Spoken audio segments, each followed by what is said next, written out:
So I'm looking at all this stuff happening, and everything's just, really moving me. And I'm thinking, man, this may be the birth of Jesus. And then I thought, wait a minute, maybe not. So I thought to myself, well, maybe this is the conception of Jesus. Maybe this is the Annunciation, when Gabriel appeared to Mary, and she said, be it done unto me. Well, you can test that, I thought. Well, let's just wind forward 9 months and see if there's anything interesting happening in the sky. So that's what I did. So let's jump forward 9 months. Now, we're still reading from Babylon because I don't think they've left yet. It's now 2 BC. It's June. It's 9 months later. Jupiter has finished crowning Regulus in Leo and is now moving backwards through the constellations like it always does. I'm going to let the sun set because I need the sky to be darker. You can see it setting in the west, of course, like everything does because of the rotation of the Earth. Incidentally, if you're in Babylon and you're looking west, what are you looking toward? Israel. Okay. Now I'm going to show you something that you can see in any planetarium around the world. Even if they don't believe in Jesus or the Bible or anything, they're going to show you this at Christmas. Because all planetaria do Christmas shows. That's the only way they can get you in there, right? And they always show this event because this event is simply so spectacular. Whether they believe in God or not, they're going to show you this shot. I'm going to kind of cheat as I show it to you, though, because observation back then was all naked eye observation. They had no lenses. So I'm going to cheat. I'm going to zoom in because I want to show you guys, I'm going to take you in on the secret of what's happening here. They couldn't zoom, but we can, so I'm going to zoom in, way in, until finally I get those two objects separated. One of them is Jupiter, the other one's another planet, and you're going to tell me which one, too. Men are from Mars, women are from Venus. That's the mother planet. Venus is the mother planet. So we have Jupiter, the king planet, and Venus, the mother planet, coming into very close conjunction. That seems kind of pregnant, doesn't it? In fact, they got even closer than that. Let me wind time forward just a little bit. What I'm trying to show you is that they really stacked like a figure eight. So they didn't block each other's light. They added. What you had then was two stars stacked on top of each other, too close together to separate with the naked eye. And so to an observer, it appeared to be the brightest star anyone alive had ever seen. We know the math, and so I can tell you that no one alive had ever seen a star that bright. That was it. I believe the star of Bethlehem was the brightest star. So we've seen the birth of the king in the sky. We've seen the brightest star. But now we have the issue of it being in the south. Remember when they were traveling from Jerusalem to Bethlehem, the star is said to have been before them, ahead of them. So it would have to be in the southern sky. So let's go back to the sky, see if Jupiter did that. They've now traveled to Jerusalem. It's November. I've given them some time for travel. This is south. Remember, Bethlehem is due south of Jerusalem. And then 7 in the morning, sure enough, there in the sky, in the southern sky, is Jupiter over the little town of Bethlehem. Now the hard part, though. Can a star stop? How can a star stop? So that was a puzzler. Because we all know stars can't stop. I mean, physics and inertia prevent that. So I puzzled with that hard. I worried about that one until I realized that I had the problem upside down. I had it backwards. The problem is not that stars can't stop. The problem is that all stars are always stopped. I mean, they move like the hour hand on your watch. You can't see it. You know it's moving, but you can see them move. Well, if the problem is that stars are always stopped, what can Matthew have meant by saying the star stopped? And I thought retrograde motion, because of course stars do stop, planets do, in their movement through the field of fixed stars. They stop, they even reverse course. And that's how I think retrograde motion explains what the star stopping was. So did Jupiter do that? Let's have a look. I'll animate Jupiter and let it drop a tail. And there you see it, sure enough. Jupiter comes to a full stop and reverses course over the little town of Bethlehem. But I want to show you another screen that's more fun because I can throw dates with it. Now what I'm going to do on this one is I'm going to let Jupiter fly through the field of fixed stars, and it's going to throw off dates so we can tell when these events are happening. The first one there, I know it's small, I'll read it for you. It says 10:30 of 2 BC. Now let's fly Jupiter. You see it moving through the fixed stars. That says 11:25 of 2 BC, and it's slowing up. It's going to stop right about here, reverse course. The date when it stopped over the little town of Bethlehem, 12:25 of 2 BC. Does that date sound familiar? Well, Mr. Larson, you mean they went down there on Christmas? Well, it turns out that's true. Am I saying that Jesus was born on 12/25? No, I'm not saying that at all. Absolutely. In fact, I don't think anyone thinks that. No, what I'm saying is that is quite possibly the date of the first Christmas. Did it have any meaning to them? No, it had no meaning. The date had no meaning to them because they didn't even use our calendar system. I mean, but it does have meaning to us. It could well be assigned to us. Let me give you the chronology now. In September of 3 BC, Jupiter crowns Regulus in Leo. Up rises Virgo, clothed in the sun. New moon birthed at her feet, Rosh Hashanah, Jewish New Year. 9 months later, the biggest planet goes together with the brightest planet to make the brightest star anyone alive had ever seen. Where? Right over Jerusalem as it sets. The Magi ride. They get there sometime around November. They go to Herod and they say, we've seen the star. Where's the baby king? Herod says, Bethlehem. So they're leaving the gates of Jerusalem to go to Bethlehem, 5-mile trek. And they look up, and there's the star. There's Jupiter, right over this little town of Bethlehem. One of the guys, who's the guy who does the math for the group, he's going, wait. It's in full retrograde. It's stopped right over the little town of Bethlehem. They ride down to Bethlehem on 12/25, 2 BC. We know that's the date because that's when the star stopped. They're carrying gifts, remember? Frankincense, gold, and myrrh. They find the baby boy. Is he living in a manger? No. He's moved. He's in a house now. He's described in Greek as a paidion. He's a toddler. They find the baby boy, and they present these fabulous gifts to him on what turns out to be the first Christmas, 12/25 of 2 BC. And now I've shared with you the Star of Bethlehem, but now I'm going to reveal something to you. It turns out in my studies, I find that the Star of Bethlehem is the beginning of what I think of as a celestial poem that ends at Christ's death. And to show you the full poem, I've got to take you to the day of the cross. I'm going to talk to you about Pentecost, but first I kind of have to give you some background so you'll understand. Jesus was killed at Passover. The next Jewish holiday is a feast. It's called the Feast of Pentecost. It's called Pentecost because it comes 50 days after Passover, so it's Pentecost. Now, Pentecost is a festival, and Jews who could afford to travel came from all the surrounding nations, came back to Jerusalem for this festival, so a lot of out-of-towners in town. Let's do the chronology of Christ's death. Remember, he dies on Passover, he's buried, he rises again. The Bible says that he then appears to people on earth, stays around for 40 days. So he almost makes it to Pentecost, doesn't he? Then he leaves, and he gives instructions, and he says, stay here until you receive power from on high. So they do. The disciples stay in one place, and they're all gathered together, and Pentecost comes, and the weirdest things start happening. Something like the sound of rushing wind happens in the room where they are. Something like fire dances over their heads, and suddenly the disciples begin to speak in foreign languages, other tongues.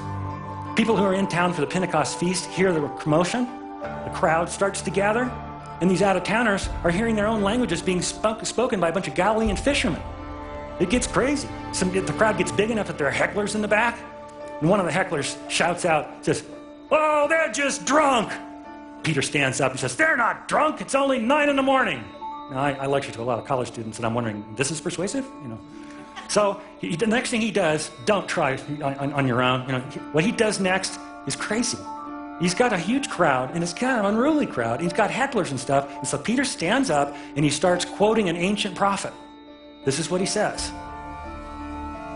He quotes Joel. He says, I will show wonders in the heaven above and signs on the earth below. Blood, well, there's been a crucifixion. Fire, something like fire danced over the disciples' heads. And billows of smoke, and the sun will be turned to darkness. I think Joel saw a vision of something like smoke that blotted out the sun. The sun will be turned to darkness, and the moon to blood. The moon turned to blood before the coming of the great and glorious day of the Lord. And everyone who calls on the name of the Lord will be saved. And then he shouts at him. He says, men of Israel, listen to this. Jesus of Nazareth was a man accredited by God to you by miracles, wonders, and signs, which God did among you through him, as you yourselves know. Now, let me tell you why I put italics there. That's a very interesting argument. Let me paraphrase what just happened. Got a rowdy crowd out here. Peter stands up, and he says basically this. Joel predicted a bunch of stuff, and you've seen it. Now, you don't make that argument, especially to a rowdy crowd, unless they've seen the stuff. And one of the things they are said to have seen was a blood moon. Y'all know what a blood moon is? I thought that was weird. I thought that was just weird prophet talk. I don't know. Have you ever read and you see something in Scripture and it just strikes you as so strange, like the moon would be turned to blood? You say, oh, okay. It just sounds like prophet talk, and I didn't know what it meant, but it turned out I was very wrong. That's a technical term. It's an ancient technical term, and it has a specific meaning. It means a lunar eclipse. Why do they call those blood moons? Because when the moon goes into eclipse, it goes into Earth's shadow. And so it gets no direct illumination from the sun. Instead, the only light that hits the moon under those conditions is refracted through the Earth's atmosphere. It's red-shifted. Same thing, the similar phenomenon makes our sunsets red sometimes. So when the light comes through our atmosphere and it's red-shifted, it illuminates the moon, which becomes a dull red color. Have you ever seen one of those? Yeah, pretty spectacular, aren't they? It can be. Well, here's the gist of what we've just seen. Peter says that Joel said that there's a blood moon, and you've seen it. So there was an eclipse. Interesting. Now we need to date Christ's execution. The reason we have to do that is otherwise we won't know to look at the sky. We need to know what day we should study the sky to see the end of this poem that I'm showing you. So we have clues. Incidentally, let me make another pitch for my website here, BethlehemStar.net. And the reason I'm pitching it again right here, there's a whole lot of really fascinating stuff on the website about this issue, the dating of Christ's execution. First, we know it was Preparation Day, and the Sabbath was about to begin. Okay, some of you may not know what Preparation Day means. Jews of this time, if they were observant Jews, could not work on the Sabbath, which was Saturday. They couldn't cook, they couldn't wash clothes. So if they wanted to eat, they had to prepare it on Friday, and so Friday came to be called Preparation Day. So all four Gospels say that Jesus was killed on a Friday. Next clue, it was just before the Passover feast. That's super useful, because we know when Passover is. We find from Leviticus, the Lord's Passover begins at twilight on the 14th day of the first month. That's the Jewish lunar month of Nisan. The Jewish calendar is not a solar calendar like the one we use. So, those three clues taken together are extremely powerful. And let me explain why. Because their lunar calendar works like our solar calendar in some ways, and this is one of them. Think about your birthday. It's always on the same day of the month, right? Is it always on the same day of the week? No, because in the solar calendar and in the lunar calendar, days of the month can float through the days of the week. Our calendars are alike in that. But that's a clue. It's a huge clue, because now you can see Jesus must have been killed in a year when Nisan 14 happened to fall on a Friday. Can you see that? Okay, that really narrows things down. Let's get some more clues up there. Jesus himself was about 30 years old when he began his ministry. John recounts 3 Passovers during Christ's ministry. And we know he was taken before Pilate. And we know when Pilate sat, because Tacitus, the Roman historian, records it, 26 to 36 AD. So all these things taken together, plus more stuff on the website, come to one conclusion. Only April 3 of 33 AD seems to follow the lines of evidence. This is the day of the cross.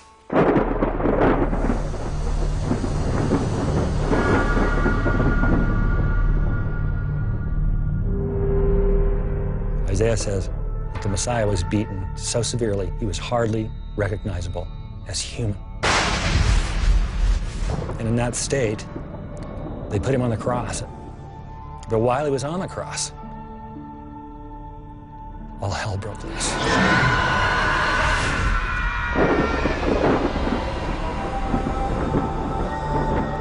There were earthquakes, big enough to bust boulders, because the New Testament tells us this. The sky gets dark at noon. Joel, in his vision of this event, seems to describe billowing clouds of smoke that obscured the sun. Tombs get shaken open. There's a veil in the Holy of Holies in the temple at Jerusalem. It separates the deepest part of the sanctuary from all the people who come to church, synagogue.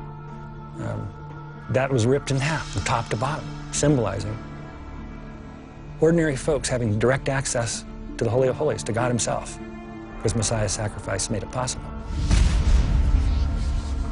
They had to get him down off the cross before sundown. They had to do that, because otherwise he would defile the Passover. So they got him down. But the signs didn't stop. When the moon rose that evening, it was a blood moon, a lunar eclipse, which probably scared everybody there to death. I mean, I can really honestly think, having lived through all of those events and then seeing the blood moon, being scared spitless.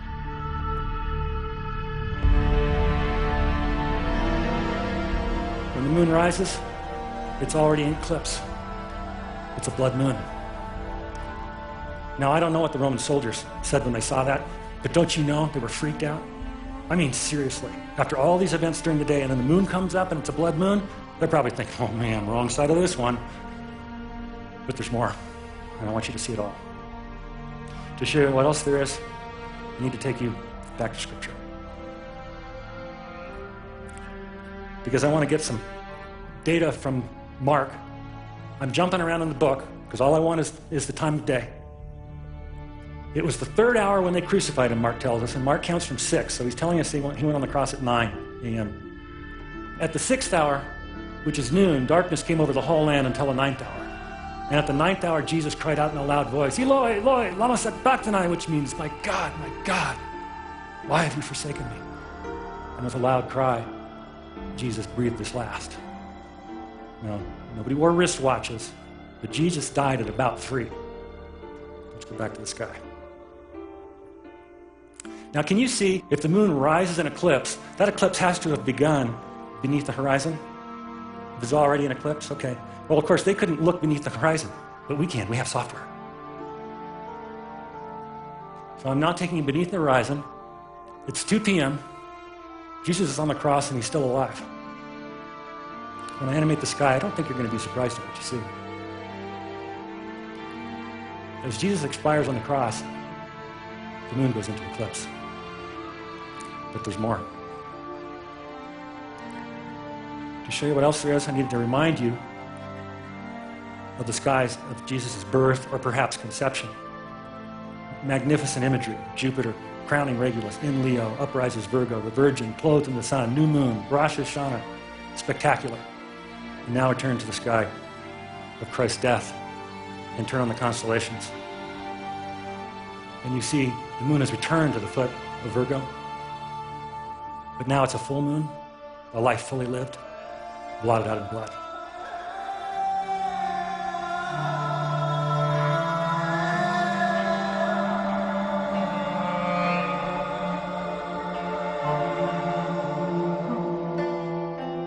So what does this mean? What does this mean? You know, human beings have a characteristic response when they see a sign. They draw near to learn the fuller message. That's what Moses did when he saw the bush that burned but wasn't consumed by the flames. He drew near to learn the fuller message. It's what the Magi did when they saw the symbolism in the sky. They rode for Jerusalem to learn the fuller message. So what does this mean? I believe it means Messiah has come. Our Messiah was announced in the sky. It's possible for us to have reconciliation with the perfect God because of Messiah's sacrifice. We just have to accept that. It might mean even more than that. Because if we found the star and a reasonable person could conclude that we have, well, then the star was part of the natural order. The solar system is like a great clock. It's mathematically precise. We know exactly what it looked like thousands of years ago.